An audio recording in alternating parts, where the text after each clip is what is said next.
El bourbon no es el verdadero espíritu estadounidense.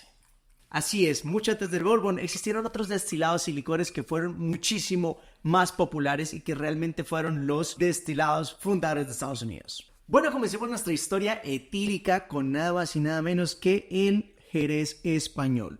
Un vino fortificado que se hizo bastante famoso en Inglaterra debido a un golpe del pirata Sir Francis Drake, quien en 1587, mandado por la reina de Inglaterra, atacó el puerto de Cádiz y se robó 3.000 barriles de este delicioso vino fortificado de Jerez. Luego Sir Francis Drake lo llevó a Inglaterra y lo vendió, obviamente lo popularizó demasiado, dando como resultado que los colonos ingleses que llegaron a Estados Unidos trajeran consigo el Jerez y fuese una de las bebidas más populares al inicio de las colonias. Pero bueno, el Jerez no es un destilado, realmente es un vino fortificado. Y cuando llegaron los colonos a las tierras estadounidenses, tuvieron un problema, y es que la cebada con la que se hacía la cerveza y también el whisky no se daba muy bien en estas tierras, y las uvas tampoco, por lo cual no se podían hacer ni vinos ni brandis, y empiezan a aprovechar los productos locales para poder saciar su sed etílica. Algunas bebidas fueron, por ejemplo, la cerveza de maíz, que era una cerveza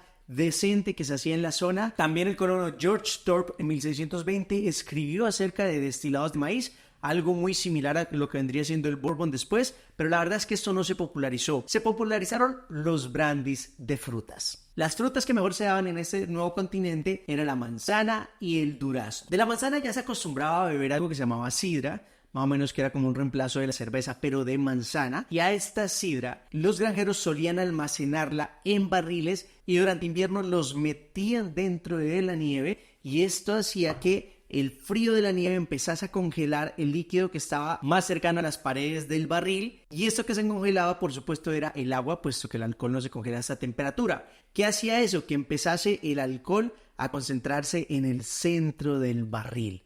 Luego atravesaban el hielo y metían una sonda para extraer el líquido que quedaba en la mitad del barril, y a esto se le conocía como Applejack, porque esto era una destilación en frío. Este líquido que había aquí rondaba los 30-35 grados, y a este proceso de destilación por congelación se le llamaba jacking.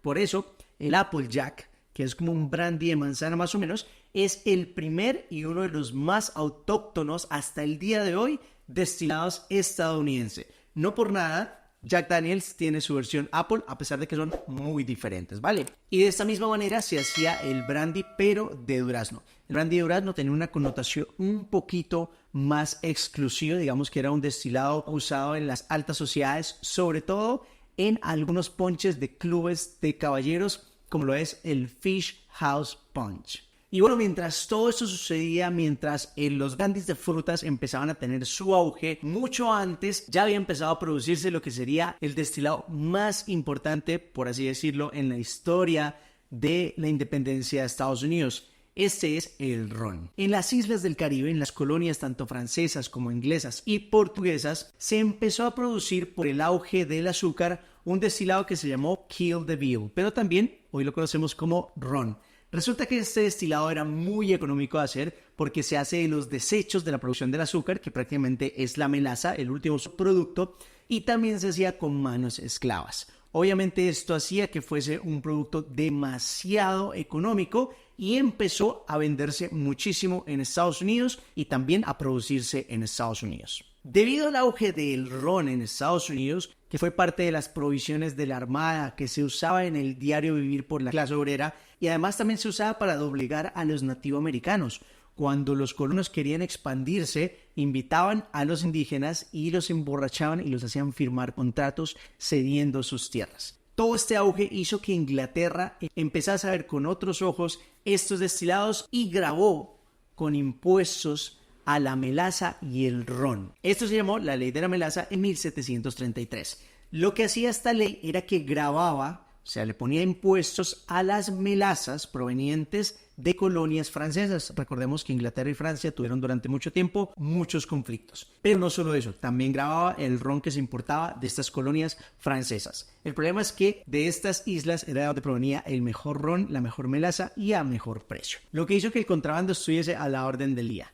Todo eso hizo que en 1764 esta ley evolucionara en la ley del azúcar. Esta ley ya no solo gravaba con impuestos las melazas importadas y el ron importado, de colonias no inglesas, sino que adicional grababa también el Madeira, el Jerez, el Oporto, los vinos, los brandies y cualquier tipo de licores importados. Además también comenzaron a grabar con impuestos la producción del ron interno en Estados Unidos. Este fue un error muy grande de parte de Inglaterra porque se cree que fue por esos aranceles a los licores, a los rones y demás, que los colonos estadounidenses se levantaron en armas y terminó en 1775 comenzando la independencia de Estados Unidos. Luego de que Estados Unidos se independiza, sucede algo muy interesante y es ahí cuando entramos a hablar de whisky.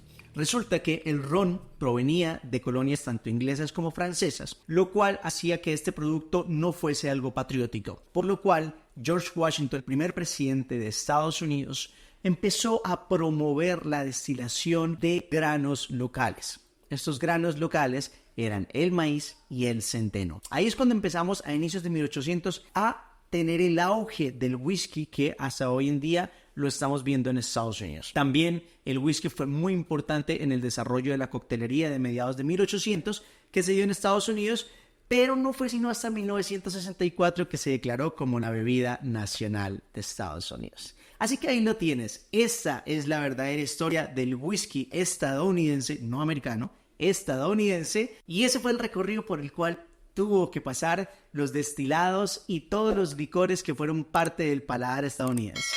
Sigue para ser un borracho más educado y no olvides tomarte todos tus apuntes. Salud.